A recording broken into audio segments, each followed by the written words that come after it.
आइए महत्वपूर्ण बात करें और कड़वी बात करें। कल प्रधानमंत्री जी ने राष्ट्रीय नाम संबोधन दिए और वो संबोधन क्या था? एक चुनावी सभा थी, चुनावी सभा लगी जिसे जनता ने भी नकार दिया और उनके जो राष्ट्र के नाम संबोधन था ना, उस पर एक नहीं अनेक प्रश्न खड़े हो होना ही था। क्योंकि जो सीज फायर का जो कांड हुआ है ना, ये बड़ा रोचक है। पहली बात तो भारत सरकार ने युद्ध की घोषणा नहीं की, और जब युद्ध की घोषणा नहीं की तो युद्ध विराम का सवाल ही नहीं होता। सबसे बड़ी गलती तो ये हुई। नंबर 2, पुलवामा क्यों होने दिया गया, इसके मामले में भी मोदी चुपचाप रहे, कुछ नहीं बोले, जबकि उनको स्पष्ट कहना था कि हमारे सरकार के कुछ लोगों की लापरवाही के कारण पुलवामा हुआ, इसका भी कुछ नहीं बोला। और अब यहाँ पर अनेक सवाल है। अब जब वो राष्ट्र के नाम संबोधन दे रहे थे ना, तो ट्रंप ने और हमला कर दिया। उन्होंने कहा कि मैंने करवाया युद्ध विराम, ये मान नहीं रहे थे। ठीक है, ट्रंप का जो वीडियो आया वो सब आया ना, उससे भी मोदी चुपचाप रहे, चुपचाप से। और मोदी ने जब अमेरिका में जाकर ट्रंप ने उनको लताड़ा था ना, उस समय भी मोदी चुपचाप रहे। आखिरकार ट्रंप के सामने मोदी चुपचाप क्यों रहते हैं, क्यों घुटने टेक देते हैं, इस पर भी सवाल खड़ा हो रहा है। और यहाँ पर मुझे पता है, सबको पता है, मुझे भी नहीं, पूरे मीडिया को पता है कि UAE का किन किन दलों ने राजनीतिक फायदा लिया, आप पार्टी ने कितना लिया और ये भारतीय जनता पार्टी कितना ले। तो इससे तो स्पष्ट है कि भारत के बीच में है ना, इनका जो नाजी सरकार का आका है ना अमेरिका, और अमेरिका के राष्ट्रपति ट्रंप है, वो इनके आका हैं। वो जैसा कहेंगे इनको मानना अनिवार्य रूप से जरूरी है।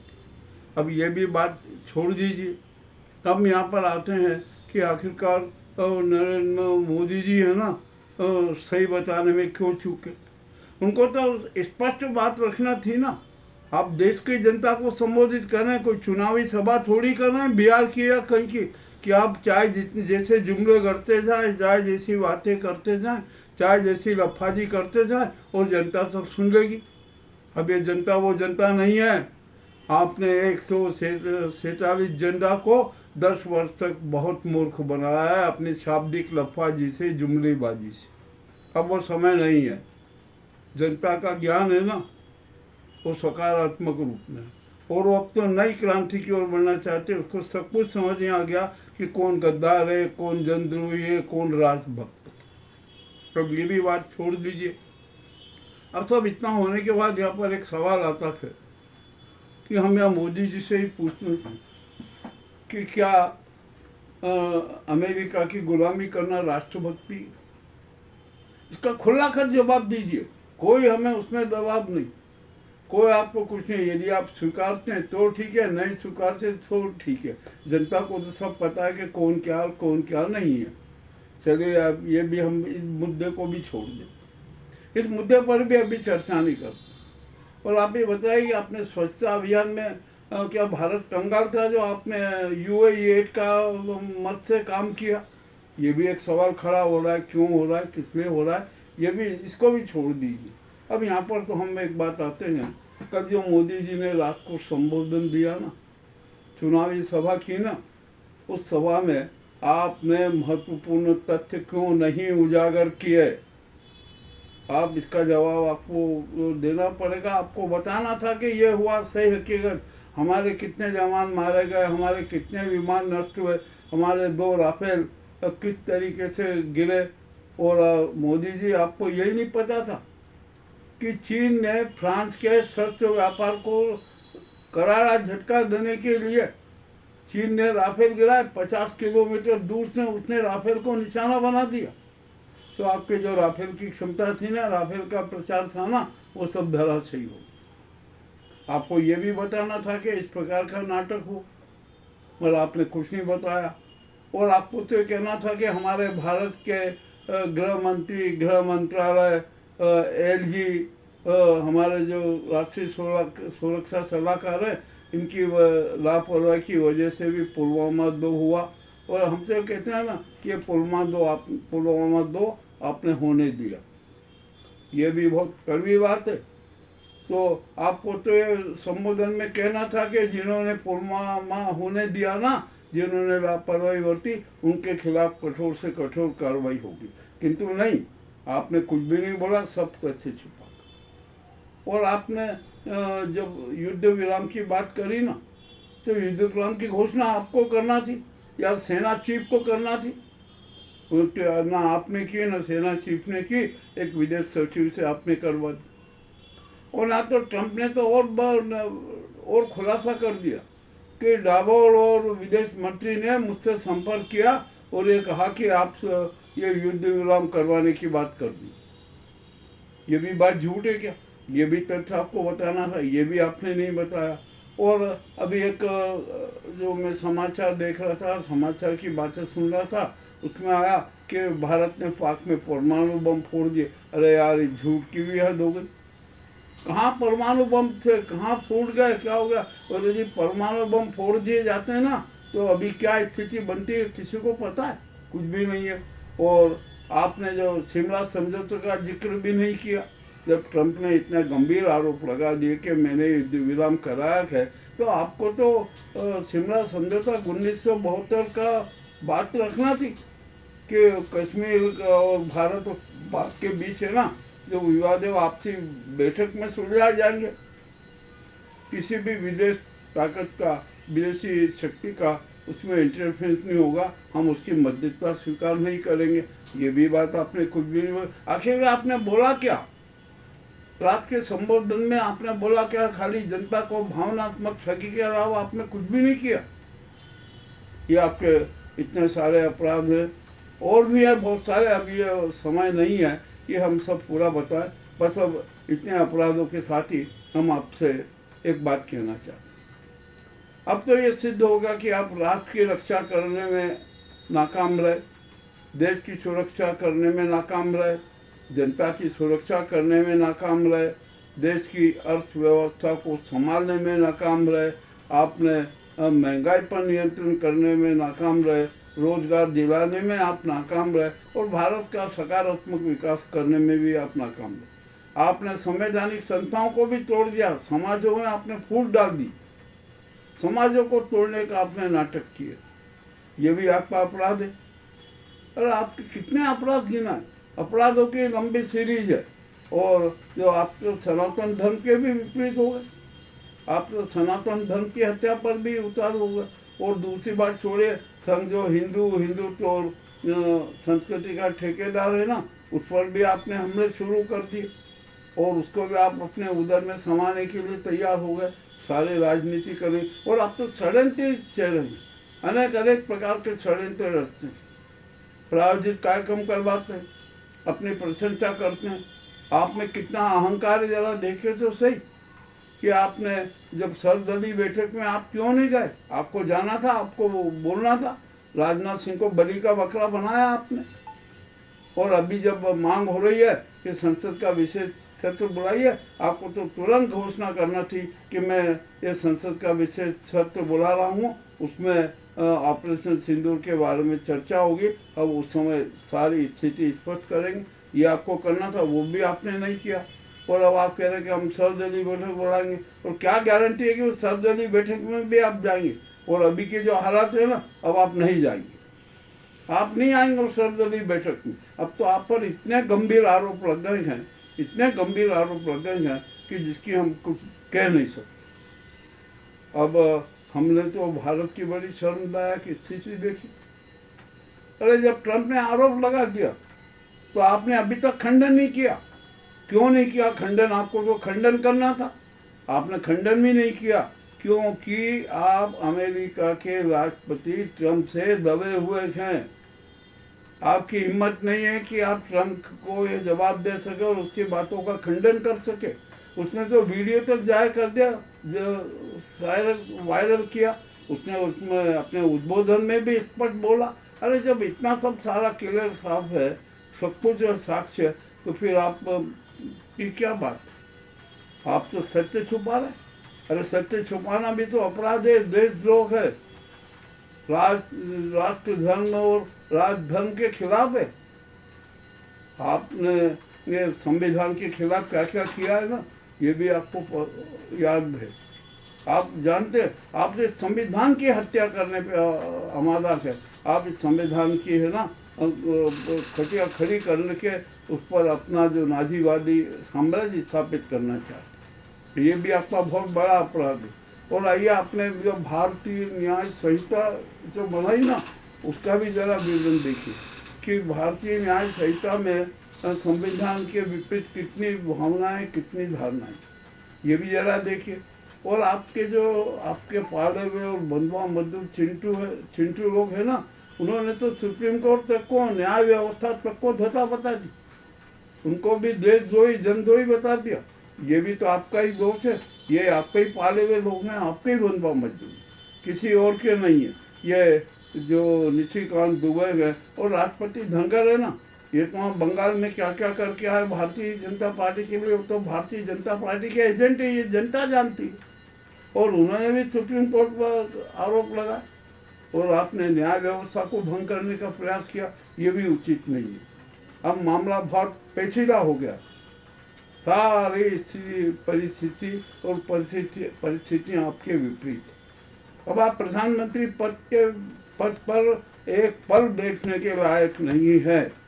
यदि आप में थोड़ी बहुत भी कुछ गैरत हो ना, तो इसी समय झोला उठाइए और त्याग पत्र लेके चले आइए। आपका मंत्रिमंडल है ना, यह भी कुछ काम का नहीं है। आपने राजनाथ के साथ क्या कम किया, उनको भी बलि का बकरा बनाया, उसको भी हलाल का मुर्गा बनाकर काटा। अरे आपने क्या क्या नहीं किया। आपके अपराधों की तो इतनी लंबी लिस्ट है कि जिसकी कोई अब सीमा नहीं। और आपने तो राष्ट्रपति तक को है ना अपने हाथों की कठपुतली बना रखा, चाहे जैसे हस्ताक्षर करवाए, चाहे जैसे कानून पास करवाए। और आपने विपक्ष के साथ क्या कम हरकतें की। ये जो ओम बिरला है ना, इसको बिठाकर आपने 100-110 सांसदों को निलंबित करवा के अनेक कानून बना लिए। कितने और आपको याद होगा, आप संसद में कितनी बार झूठ बोले, जरा इसका भी आकलन कीजिए। क्या देश का प्रधानमंत्री ऐसा होता है? क्या देश का प्रधानमंत्री राष्ट्र की विरासतों को बेचता है? क्या देश का राष्ट्रपति अपने खास सहयोगी अडानी को बचाने के लिए, अंबानी को बचाने के ट्रंप की गुलामी करता है? यह सब खुद स्पष्ट बात है, खुली खट बात है। जो मोदी के जो कार्यकाल में घटनाएं हुई है ना, हमने तो उसका विवरण दिया। आप चाहे तो देख सकते हैं, संसद का रिकॉर्ड देख सकते हैं, हर चीज़ का रिकॉर्ड। और आपने कहाँ कहाँ कितने कितने प्रायोजित कार्यक्रम करवाएं, ये भी जरा देख लीजिए, इसका भी अध्ययन कर लीजिए। अरे यानी जो मोदी है ना, ये नाजीवाद, अपना नाजीवादी और अहंकारी नाजीवाद थोपना चाहते। अब मोहन भागवत से इनकी खुली लड़ाई है, ओपन लड़ाई है। और मोहन भागवत ने तो साफ कह दिया कि अब ये अक्षम रहे, सरकार अक्षम रही है, उसको त्यागपत्र दे देना चाहिए। और आइए, आप संजय जोशी से आपकी क्या दुश्मनी? आपने संजय जोशी के खिलाफ कितने नाटक किए हैं, आपको पता है ना। और संजय जोशी अब वो आपके सारे पाप जनता के बीच में रखेंगे, ये भी आपको बड़ा डर लग रहा है। पर कितने अपराध हैं आपके, कहाँ कहाँ आप बचेंगे? न्यायमूर्ति लोया की किस प्रकार से हत्या करवाई। और मैं तो सबसे बड़ी बात कहता हूँ कि पुलवामा 2 होने दिया, उन लोगों पर आज तक आपने अभी तक कार्रवाई क्यों नहीं की? और जिन आतंकियों ने पुलवामा कांड को जो मूर्त रूप दिया ना, वे अभी तक गिरफ्तार में, उनका कहीं पता भी नहीं चला। और आपके पाकिस्तान से कौन सी ऐसी गुप्त डील है कि जो आप करना चाहते थे? और आपने तो सेना का मान घटाया, सेना के शोर को आपने भुनाने में कोई कसर नहीं छोड़ी। आप क्या चाहते हैं? चलिए, आप हम बात करते हैं। अब आपने सेना को फ्री हैंड दे दिया था, तो सीज फायर की भी घोषणा सेना करती। सेना कहती कि नहीं, हमें नहीं करना। और आपने जब आतंकी ठिकानों को हमले किया ना, 21 आतंकी ठिकानों को, तो पूरा संज्ञान था, सब पूछा, 9 पेड़ नष्ट हुए। और अभी तो है ना 14 बाकी है। और अब इनको आतंकियों को इतना समय मिल गया कि अब वे सब है ना इधर उधर छिप जाएंगे, वो हो जाए। आज भी अभी मुझे समाचार मिला है कि कुपवाड़ा में भी कोई पाकिस्तान के ड्रोन दिखाई दिए। अब उड़ते हुए आते हैं, दिखते हैं, ये भी कोई बात नहीं है। सीज फायर तो लागू। और आपने तो बड़ा ऐसा ऐसा बयान दे दिया कि जिसकी कोई हद नहीं। आपको सनातन धर्म के सिद्धांत पता नहीं है। सनातन धर्म अहिंसा में विश्वास रखता है, वह सर्व कल्याण में विश्वास रखता है, जीव मात्र की कल्पना में विश्वास रखता है। अब आपने जो किसी को भी है ना, हम जल त्रासदी नहीं दे सकते, किसी को जल त्रासदी नहीं दे सकते, किसी का भी पानी नहीं रोक सकते। ये सनातन धर्म का मूल सिद्धांत है। आप सिंधु जल समझौता रद्द करने जा रहे हैं, आप बांध खोल के चुनाव में बाढ़ ला रहे हैं, ये भी कोई अच्छी बात नहीं। अब यहाँ पर अब कितने कितने गिनो, एक बहुत लंबी सूची है। यदि मैं उनके सारे जो पाप कुंभ है ना, उनको फोड़ना चालू करूँ ना, तो मुझे 2 दिन लग जाएंगे। और इतना समय नहीं है कि हम भी 2 दिन का एपिसोड बना सके। हम तो फक्कड़ आदमी है, सड़क के आदमी है, कड़के फड़के हैं, अपने सीमित साधन है, नाम मात्र के साधन है, उनके आधार पर सारे वीडियो बनाते हैं, अपने संवाद प्रसारित करते हैं। और जो आपने जो गद्दारों की फौज पाल रखी है ना, ये भी बहुत घातक है। ये कितने कितने गद्दार है, शातिर गद्दार हैं, क्या क्या करते हैं सब पता है। आपने सोशल मीडिया पर जो मालवी को बिठा रखा है ना, उसने कितनी फर्जी वो बातें डाली है, जरा देख लीजिए, आपको भी शर्म आ जाएगी कि इतना झूठ का फैला, इतना झूठ प्रेम क्यों होता है ऐसा। हम आपसे फिर एक बात यहाँ पर कहें कि हम भी गद्दारों के बीच में घिरे हुए, हम भी ऐसे ऐसे गद्दारों के बीच में रहते हैं कि जो हमें घाव देते और वो नासूर बनते, मगर फिर भी हम जिंदा है। हम उन गद्दारों से घबराते नहीं है, क्योंकि गद्दारों को सजा देना हमें याद है। और आप तो कुछ भी नहीं कर सकते। आप तो अभी अमित शाह ने सीज फायर पर सवाल उठा। आप तो जो खास है आपका, वो अपने आप को राजनीति का चाणक्य मानते अमित शाह, आपने उनको बचाने के लिए प्रयास किए। ये सब आपके अनेक अनेक अपराध है, ये आपके पाप हैं, ये सारे पाप कुंभ फूट है। अब तो हर जगह आपकी आलोचना हो रही है। और आप जैसा जो है ना स्तरहीन प्रधानमंत्री देश में न तो कभी हुआ गया और न कभी होगा। अब हमारा आपसे यही अनुरोध है, 147 करोड़ जनता का यही अनुरोध है कि आप अपने पद से त्यागपत्र देकर हट जाइए और आपका मंत्रिमंडल भी हटा लीजिए। कोई जरूरी नहीं है। अब है ना, हमारे जो संघ ने जो घोषणा की है, उसको हमारा मूर्त रूप दिया जाएगा। नितिन गडकरी है ना, देश के प्रधानमंत्री का पद संभाल सकते हैं, समूचा विपक्ष उनके साथ है, संघ के जो अनेक 40 सांसद है वो उनके साथ है, सब उनके साथ है। और गडकरी जी तो है ना, स्पष्ट कह दूं कि वो देश में लोकप्रिय सरकार का गठन करने के पक्ष में, और होना भी चाहिए, वैसे ही होना चाहिए। अरे आपने तो मोदी जी और इस नाजी गैंग ने तो है ना संसद की गरिमा तक समाप्त कर दी, संविधान की गरिमा समाप्त कर दी। न जाने क्या क्या उन्होंने किया, देश को की जो संपदाएं बेचने का कर दी। और अडानी पे इतना चला कि सब कुछ अडानी को। और अभी अब मुझे बड़ा विचित्र बात लगी कि जो नाजी गैंग की है ना, जो मीडिया, वो मोदी और गोदी मीडिया में, उसमें 2 नए और एंकर हैं। एक उसमें राजनाथ है और दूसरा आदित्यनाथ। राजनाथ और आदित्यनाथ ये नए एंकर हैं अब मोदी मीडिया के। ये जो मोदी जी की है ना सारी बातों को किस तरीके से प्रस्तुत करना, ये वो कर। मैंने बहुत कड़ी बातें बोल दी, इतनी कड़वी बातें बोल दी हैं कि मोदी जी उन पर चिंतन करें ना, तो वो इसी वक्त त्याग पत्र लेकर चले जाए कि अब मैं यहाँ इस पद में लिखता। और आपने सेना के साथ कितनी बड़ी गद्दारी की, आपको पता है कि सेना में युद्ध एकदम नहीं लड़ा जाता है, युद्ध तैयारी से लड़ा जाता। हमारे यहाँ पर पहले फील्ड मार्शल हुआ करता था, आपने अपना वर्चस्व जिताना है वो करने के लिए CDS प्रथा लागू की। और CDS वो भी टाइमिंग रहते हैं, पूर्व CDS की ने अपना जीवन का बलिदान कैसे हुआ उनका, इसका भी अभी जांच की जरूरत है, जांच होना चाहिए। और वर्तमान के जो CDS है ना अशोक चौहान जी, जरा उनके बारे में भी हम स्पष्ट कहते हैं। हम यह नहीं कहते कि वो खराब है, हम तो कहते हैं कि बहुत अच्छे हैं।